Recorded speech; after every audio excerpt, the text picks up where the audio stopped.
आज के कार्यक्रम में यहाँ पर उपस्थित डॉक्टर मोहम्मद सईद जी, पूजनीय योगी जी, श्रीमान पंकज जायसवाल जी, श्रीमान राजेश अग्रवाल जी संचालन कर रहे और हम जिनका बड़ा सम्मान करते हैं चतुर्वेदी जी, चंद्रशेखर भाटिया जी, नदीम भाई, राजेश भाई, अघोर तिवारी जी। देखिए, जिसका नाम छूट रहा है हमारा दोस्त नहीं, हमने नाम मांगा था पंकज जी से, जो छूट गया है तो किसी और के जिम्मे। यूपी डायस्पोरा के सभी सम्मानित पदाधिकारीगण, सभी सम्मानित भाइयों बहनों, सच्चाई तो यह है कि मैं यहाँ दुबई आने के बाद खुद भी खो गया हूँ। मैं खुद भी खो गया हूँ यहाँ की विकास को देख करके, यहाँ के लोगों की बात सुनने के बाद। फिर भी कुछ बातें कहना चाहूँगा। अभी हमारे यहाँ भारत में कुछ त्यौहार चल रहे हैं, मैं शुरुआत वहीं से करना चाहता हूँ। राजेश जी,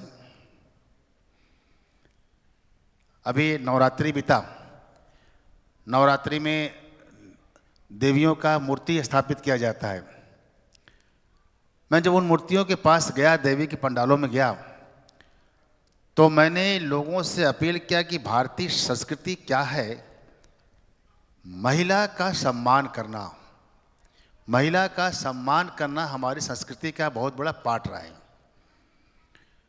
और उस पाठ के अंदर केवल हम मूर्ति की पूजा कर दे वो ठीक नहीं है। घर के अंदर शक्ति स्वरूपा माँ भी रहती है, उसका पूजा होना चाहिए। शक्ति स्वरूपा घर के अंदर बहन रहती है, उसका भी सम्मान होना चाहिए। शक्ति स्वरूपा घर के अंदर बहू भी रहती है, उनका भी सम्मान होना चाहिए। भारतीय संस्कृति में 9 दिन छोटे बच्चियों को गौरी मान करके उनकी पाँव पूजते हैं। जिस बच्चे को हम गोद में खिलाते हैं उसकी नवगौरी के रूप में पूजा करते हैं। यानी हमारे सभ्यता में है कि नारी की पूजा करें। तो जो घर के अंदर नारी बैठी हैं उनकी पूजा होना चाहिए, यह भारतीय सभ्यता है। कल दशहरा का पर्व था, जगह जगह रावण के पुतला फूके जाते हैं। एज ए मंत्री 3 जगह हमको जाना पड़ा पुतला फूकने के लिए।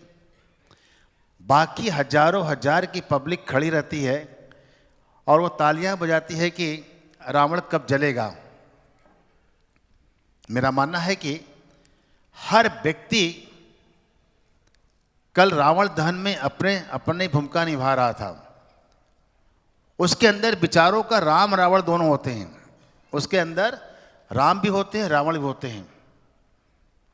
और कल मन से दशहरा वो लोग मना पा रहे थे जो अपने अंदर के रावण को जला रहे थे और अपने आगे के जीवन में राम के द्वारा बताए हुए मार्ग पर चलने का संकल्प ले रहे थे। वह असली दशहरा मना रहे थे। केवल जाके दशहरा में हमने रावण का पुतला फूंक दिया, यह दशहरा नहीं था। दशहरा है कि आपके अंदर जो रावण है उसको जला दिया जाए और अच्छे राम के द्वारा बताए हुए मार्ग पर अपने जीवन को आगे ले जाएंगे। यह दशहरा का मतलब था। आप सबको शुभकामना है कि इंडिया और दुबई, एक में आपको जन्म दिया, दूसरे ने आपको जीविका देती है। जीविका मीन्स की रोटी देती है, व्यापार देता है। आप दोनों में भूमिका निभा रहे हैं और भारतीय सभ्यता यही कहता है, जहाँ के अनाज खा रहे हैं दुबई का, उसका हमेशा विकास करते रहिए और जहाँ जन्म पाए हैं उसका विकास करते रहिए। ठीक उसी प्रकार से जो महिलाओं पर ले जाता हूँ फिर से, बेटी का जन्म कहीं और होता है मायके में और ब्याहती ससुराल में। असली महिला वह है जो मायके ससुराल का दोनों का विकास सोचती है, वह सम्मानित महिला होती है। उसी प्रकार से हमारा जन्म इंडिया में हुआ, लेकिन दुबई में हमको रोटी मिल रहा है, व्यापार मिल रहा है, उत्थान मिल रहा है।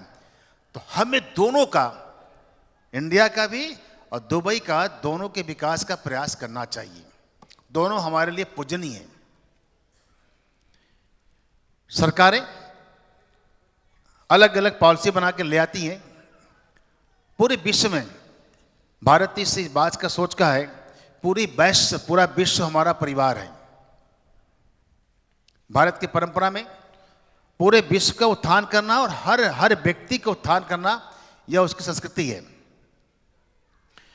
लेकिन उसके बावजूद हम अलग अलग पॉलिसी बनाते हैं और एक माहौल देते हैं कि आप आइए, आपको अच्छा मिल रहा है प्लेटफॉर्म। माननीय योगी जी ने, माननीय मोदी जी ने, माननीय प्रधानमंत्री जी के नेतृत्व में हर स्टेट अपनी पॉलिसी बना रहा है। ये माननीय देश के प्रधानमंत्री माननीय मोदी जी ने हर स्टेट के मुख्यमंत्री से बताया कि बेहतर से बेहतर आप पॉलिसी बनाइए और लोगों को ऐसा माहौल दीजिए कि लोग यहाँ पर आकर के उद्योग करें, इन्वेस्ट करें। उसके बाद अलग अलग स्टेट ने अलग अलग पॉलिसी बनाया। उत्तर प्रदेश भी विश्व की 2 अच्छी कंपनियों को हायर किया और विश्व की 2 अच्छी कंपनियां हायर करने के बाद वह इंटरनेशनल स्तर पर जाकर के अलग अलग स्टेट के, अलग अलग कंट्री के जो पॉलिसी है उसको अध्ययन करती है और सबसे बेहतर यूपी की पॉलिसी बनाने का प्रयास किया गया। यूपी के अंदर 19 कंपोनेंट बनाया गया, 19 बनाए कंपोनेंट। एक पॉलिसी बनाया गया टूरिज्म के लिए, सेकंड बनाया गया टेक्सटाइल्स के लिए, ऐसे करके 19 बनाए गए।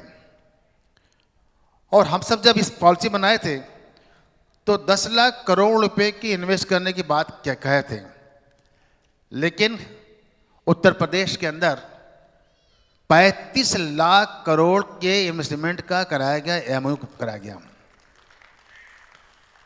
हुआ क्या, हमारे देश प्रदेश के अंदर अपराधियों की बाढ़ थी। जब से योगी जी आए हैं तब से सारे अपराधी या तो जेल में गए, या तो अपराध छोड़ दिए, या तो वहां चले गए। और उस कारण से लोगों को एक माहौल मिला इन इंडस्ट्रीज और उद्योग लगाने के लिए। सरकारी गारंटी है, सबकी सुरक्षा सबका सम्मान, और सबकी सुरक्षा सबका सम्मान के साथ साथ जो आप इन्वेस्ट कर रहे हैं सिंगल विंडो सिस्टम के तहत, आपने केवल एमओयू कर दिया ऑनलाइन, उसके बाद अलग अलग विभाग के अधिकारी लगा दिए गए हैं और वो आपको खुद ही फ़ोन करके पूछ रहा है कि आपको क्या दिक्कत आ रही है, आपका ग्रोथ कैसा है, आपका काम आगे बढ़ रहा है क्या, यह टेलीफोन से पूछा जाता है। ऐसा पहली बार किया गया है। वरना क्या था कि आपने इन्वेस्ट करने की रुचि बनाया और आपने आवेदन भी कर दिया, सरकारी दफ्तर में जाते जाते आप थक जाते थे। लेकिन अब क्या है कि सरकार के लोग आपके घर, इन्वेस्टर घर पहुंच करके आपको कोई दिक्कत तो नहीं हो रही है, यह नया चेंजिंग लाया गया। मेरे पास एक विभाग है, मैं बताना चाहूंगा, रजिस्ट्री विभाग, रेवेन्यू विभाग, न्यायालय शुल्क। जब माननीय योगी जी यूपी के सीएम बने तो उस समय उत्तर प्रदेश के अंदर डॉक्यूमेंट होते थे, डॉक्यूमेंट मतलब कि रजिस्ट्री होती थी 16 लाख के आसपास, यानी 16 लाख लोग मकान, जमीन, प्रॉपर्टी खरीदते थे। आज हो गया है 35 लाख करोड़, 35 लाख हो गया है। हुआ क्यों? जब अच्छा माहौल मिलेगा तो हर व्यक्ति चाहता है कि मैं अपना आशियाना, अपना इंडस्ट्रीज, अपना प्लाट मैं वहीं खरीदूंगा जिस स्टेट की में अच्छा माहौल रहेगा और लॉ एंड ऑर्डर अच्छा रहेगा। तो अच्छे लॉ एंड ऑर्डर कारण से आज 35 lakh 36 lakh registry per year होती है यूपी के अंदर। मैंने एक प्रयास किया, यूपी की रेवेन्यू पहले थी 16 लाख करोड़, इस साल तक पहुंच गई है 32 लाख करोड़, यानी दूना हमारे रेवेन्यू हो गया बिना सर्किल रेट बढ़ाए हुए। आप जानते हैं कि हर साल डीएम सर्किल रेट बढ़ाता है, लेकिन मुख्यमंत्री जी का निर्देश था कि सर्किल रेट नहीं बढ़ना चाहिए, गरीब आदमियों को भी मकान जमीन खरीदने के लिए स्टाम्प में सहयोग करना चाहिए। बिना सर्किल रेट बढ़ाए हमारी यूपी की रेवेन्यू दूना हुई। मैंने उसमें 18 प्रकार के चेंजिंग किए। यह भी एक अध्ययन की विषय है कि बिना सर्किल रेट बढ़ाए यूपी के रेवेन्यू दूना हो गया और 18 प्रकार के हमने छूट दिए। अभी तक क्या था यूपी के अंदर, अगर एक पिता के नाम पर कोई प्रॉपर्टी है, वो चाहता है कि मैं अपने बेटे को आज लिख दूं और जाके हम दुबई रहेंगे, यहाँ कम आना होता है, तो मेरे 2 बेटे, दोनों को हम रजिस्ट्री कर देते हैं। तो बेटा को पिता दे रहा है, तब भी यहाँ स्टाम्प ड्यूटी लगती थी। माना कि प्रॉपर्टी अगर 1 करोड़ रुपए की है तो 7 लाख रुपए स्टाम्प लगती थी। हमने इसको हटा दिया और क्या कर दिया है, केवल 5,000 रुपये स्टाम्प देंगे आप। एक पिता अपने बेटा को, बेटी को, दामाद को, बहू को और भाई भाई को अगर प्रॉपर्टी लिखता है तो उनसे हम इनकम नहीं लेंगे। कहाँ पर 1 करोड़ की प्रॉपर्टी पर 7 लाख रुपए स्टाम्प थी, अब कर दिया हमने 5,000 रुपये। अभी एक परसों एक नया आ रहा है कानून, अगर महिलाओं को शक्ति प्रदान करने के लिए अगर महिलाओं के नाम पर कोई रजिस्ट्री की जाएगी तो उस पर स्टाम्प 1% की छूट दे दिया जाएगा। माना कि आपकी प्रॉपर्टी 1 करोड़ रुपए की है और आपको 7 लाख रुपया स्टाम्प देना पड़ेगा, तो आप अब अगर माँ के नाम पर, बहन के नाम पर, बेटी के नाम पर लेंगे तो आपको स्टाम्प पे करना पड़ेगा केवल 6 लाख रुपए। आप कल्पना करिए, आपकी प्रॉपर्टी खरीद गई 10 करोड़ रुपए की, तो 70 लाख के बजाय 60 लाख रुपए की स्टाम्प देनी होगी। 10 लाख रुपए के हर परिवार को छूट दिया जाएगा ताकि महिलाओं के नाम पर उनकी मलिकाना बनाया जा सके। एक और मैं लेके आया, यूपी के अंदर या भारत के अंदर हमारे 3-4 जनरेशन पूर्व की प्रॉपर्टी है। उस प्रॉपर्टी को हम चाहते हैं कि यार हमको गांव पर जाएंगे नहीं, और हमने सारे परिवार को कहा कि इकट्ठा हो जा, हम लोग बांट लेते हैं। फोर फादर के था, फादर का था, हम आ गए, हमारे बच्चे आ गए, हमने बांटा नहीं उसको। तो बांटने के पास 2 ही विकल्प था। एक विकल्प, आप जाते हैं तहसील के अंदर और पूरा फैमिली के बनाते हैं चार्ट, और चार्ट बना के आवेदन करते हैं कि मेरे फोर फादर का नाम ये था, फादर लोग इतने भाई थे, हम इतने भाई हैं, मेरे बच्चे इतने भाई हैं, इनका नाम चढ़ा दिया जाए। तो तहसीलों में आज तारीख पड़ेगा, कल वकील साहब नहीं है, परसों SDM नहीं है, तारीख पड़ता था। विकल्प सेकंड क्या था कि आप जाते हैं सिविल में मुकदमा करते हैं अपने भाई पटीदार के खिलाफ, और मुकदमा करने के बाद फिर डेट पे डेट पड़ता था। अब मैं कानून बना दिया हूँ, 5,000 रुपये आप जमा करिए, पूरा फैमिली 5 मिनट में इकट्ठा हो जाएगा और आपके आपसी बंटवारा को हम कर देंगे रजिस्टर्ड, और 5,000 रुपये में आपके 4 पुस्तकें, 6 पुस्तकें बंटवारे वो हो जाएंगे रजिस्टर्ड और आपका नाम चढ़ जाएगा। हमने एक बदलाव किया, एक और बदलाव किया हमने, 18 बदलाव किए बिना हमने सर्किलेट बढ़ाए हुए। हमारी रेवेन्यू दुगना हो गई, दुगना, कहाँ 16 लाख करोड़, कहाँ पहुँच गया 32 लाख करोड़ पर। हमने क्या किया और कि माना कि हम रेंट पर आपको प्रॉपर्टी दे रहे हैं, कोई व्यक्ति ने माना कि 1 लाख रुपया महीना पर किराया पर दिया और उसने लिया 5 साल के लिए, तो साल किराया होता है 12 लाख रुपए, 12 गुणे 5 यानी कि 60 लाख। 60 लाख का 4% आपको स्टाम्प देना है 2,40,000 रुपए का। तो कोई क्यों देगा? नई रेंट कंट्रोल एक्ट बना देगी भारत सरकार ने, बना 2022 में। उसमें क्या क्या है, किराए पर देने वाले को, किराए पर लेने वालों को, दोनों का सुरक्षा किया।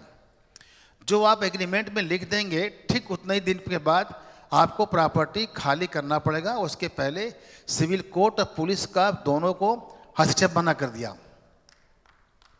लेकिन आपको लाभ तब मिलेगा जब आपका एग्रीमेंट होगा रजिस्टर्ड,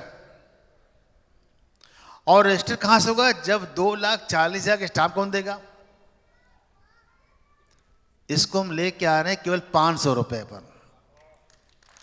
केवल 500 रुपए पर आप लेके आएंगे और आपके एग्रीमेंट हो जाएंगे रजिस्टर्ड, और नई रेंट कंट्रोल एक्ट का आपको लाभ मिलेगा। 2,40,000 रुपया कोई देता नहीं है। जब बड़े बड़े मॉल के अंदर जो बड़ी कंपनियां हैं उनकी शर्त होती है तो केवल उनका एग्रीमेंट होता है। व्यवहारिक रूप से एग्रीमेंट 100 रुपये की स्टाम्प पड़ जाती है, जो इनलीगल है उसको कोई अधिकार नहीं मिलता है। ऐसे 18 प्रकार के हमने चेंजिंग करा करके यूपी के अंदर एक नए बदलाव की ओर ले गए। आज हम फिर से, एक हमको फिल्म का गाना याद आ रहा है, उसका लाइन है, आओ और लौट चलें। कुछ अपने घर के बारे में भी हम चिंता करें। चेन्नई की कुछ लोग हमको बनारस में आके मिले, उन्होंने बना रखा है 4 धर्मशालाएं। हमने कहा कि इतना फंड कहाँ से आप लाते हो? कहा कि मेरे गांव का नाम है नाटकोट क्षेत्रम, वहाँ से 250 साल पहले लोग निकले अलग अलग देश में कमाने के लिए, लेकिन साल में एक बार सब इकट्ठा होता है और जो अपना कमाई करता है उस कमाई से उस ट्रस्ट में 1% जमा करता है। साल में एक बार इकट्ठा होना और अपने कमाई का 1% वहाँ पर दान करना। उस दान से पूरे देश भर में उनके 50 के ऊपर बन गए धर्मशाला, और जहाँ बनाते धर्मशाला वहीं बनाते मंदिर। हम आपसे भी अपील करना चाहेंगे, आप यहाँ पर रहते हुए जिस गांव में आपका जन्म हुआ है, जिस विद्यालय में आप पढ़े हैं, जिस परिवार के साथ रहे हैं, उनको भूलिएगा मत। हम कुछ न कुछ वहाँ के विकास के बारे में, आवश्यकता हो तो गांव का विकास के लिए ट्रस्ट बनाते हुए, और हम अपने इनकम का 1% लगा करके वहाँ पर दान मत करिए, वहाँ एक व्यापार खड़ा कर दिए ताकि आपके गांव के मोहल्ले के लोगों को वहीं पर रोज़गार मिल जाए। उनको घर से बाहर जाने का अवसर न मिले, बल्कि उसको रोज़गार मिल जाए।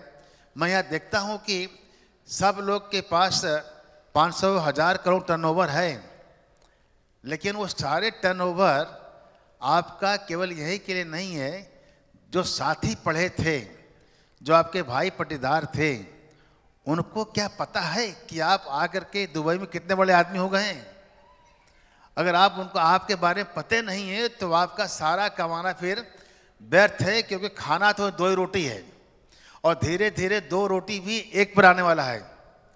तो हम जो परम वैभव जाते हैं, तो उस परम वैभव में अगर हम सबको बांटेंगे नहीं, सबको फील नहीं कराएंगे, सबकी सहायता नहीं कर पाएंगे, तो हमारा 1000, 5000, 10,000 का करोड़ का टर्नओवर वो किसी काम का नहीं है।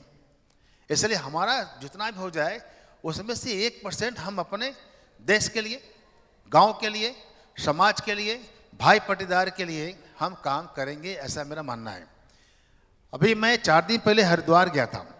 एक संस्थान वहाँ देखा मैंने कि बहुत से लोग रिटायर हो गए हैं, अच्छे नौकरी में थे, IAS थे, IPS थे, या बड़े कंपनी में थे। बच्चे खूब पढ़ा दिया, बच्चे दुबई आ गए, अमेरिका चले गए हैं। माँ बाप अकेले हैं, बड़े बड़े कोठी में अकेले कैसे रहेंगे, इस बात का खौफ है, डर है। और तब उन्होंने क्या किया, एक ग्रुप ने बहुत शानदार 5 स्टार होटल के कल्चर का उन्होंने क्लब बनाया, और उसमें 100 बना रखा है फ्लैट। वो 100 फ्लैट बना रखा है केवल जो लोग 60+ वाले हैं, और उनके लिए सारे 5 स्टार की सुविधा दे रखा है। डॉक्टर भी है, नर्स भी है, होटल का वेटर भी है, शेफ भी है। क्या हम भी ऐसे ही कुछ चीज़ें अपने उस गांव के तरफ जा कर के 5 स्टार होटल टाइप का हम ऐसे क्लब बना सकते हैं क्या? हम उनसे पेमेंट लेंगे, हम उनसे मेंटेनेंस चार्ज लेंगे, फ्री में नहीं कुछ देंगे, क्योंकि उनको आज सरकार की तरफ से लाख रुपया, 80,000 रुपये पेंशन मिलती है। वह पेंशन डोनेट करें और संस्थाएं उनको सारी सुविधाएं दे सकता है क्या? वह बेचारा माँ बाप लड़कों के लिए तरसेगा नहीं, और लड़कों के बाद जा कर के उन पर भार नहीं बना चाहता है। वो स्वाभिमान से रहा है, स्वाभिमान से रहना चाहता है। तो हमें ऐसे ऐसे भी क्लब को बनाने की जरूरत है। हमारी संस्कृति बात क्या, चतुर्थी जी ने राम रामायण की बात करते हैं। प्रभु राम अपने पिता की आज्ञाकारी पुत्र थे। जन्नत क्या है? जिसका आज्ञाकारी पुत्र हो, सेवा प्रेम करने वाली पत्नी हो, और आंखों के सामने रोजगार हो, यही असली जन्नत है। तो हम इस जन्नत के लिए भी हमें कुछ करना चाहिए। प्रभु राम का हम पूजा न करें, पूजा के साथ साथ एक आज्ञाकारी पुत्र का उन्होंने धर्म निभाया था, हम भी आज्ञाकारी पुत्र का धर्म निभा रहे हैं क्या? भरत जैसा भाई, अगर राम चले गए पिता की आज्ञा को मानने के लिए, उनके जुबान के सम्मान के लिए, कि कैकेयी को जुबान दिए तो चले गए जंगल में, तो भरत जैसा भाई था कि 14 साल खड़ाऊं रखा और सिंहासन बैठा नहीं। ऐसे भाई बन सकते हैं क्या? भरत जैसे भाई बन सकते हैं क्या? लक्ष्मण जैसे भाई बन सकते हैं क्या? सीता मैया जैसे पत्नी बन सकते हैं क्या? रामायण का देखने का मतलब ये है, हम रामलीला देखते हैं, रामायण देखते हैं, तो जो संस्कृति हमको बताई गई है उसको जीवन में उतारने का प्रयास करना चाहिए। हम यूं ही आएंगे, जय जयकार करेंगे और दिया से पूजा करेंगे और चले जाएंगे, उनकी संस्कृति हमारे जहन पर नहीं आएगी, तो फिर हमारा देखना लीला बेकार है। हम इसको देखेंगे, चाहे नवरात्रि की देवी की पूजा हो, चाहे प्रभु राम का हो, और चाहे रावण रूपी अपने मन में अहंकार है तो उसको जलाने का प्रयास करेंगे। यही हमारी संस्कृति है। पुनः मैं इस पूरे टीम को शुभकामना है, मेरी बधाई है, और इस साथ के निवेदन है कि भारत दुबई दोनों हमारे लिए पूजनीय है। इंडिया भी पूजनीय है और दुबई पूजनीय है। इन दोनों की पूजा अपने कर्म से आप करते रहेंगे, यही मेरी अपील है। Thank you, thank you.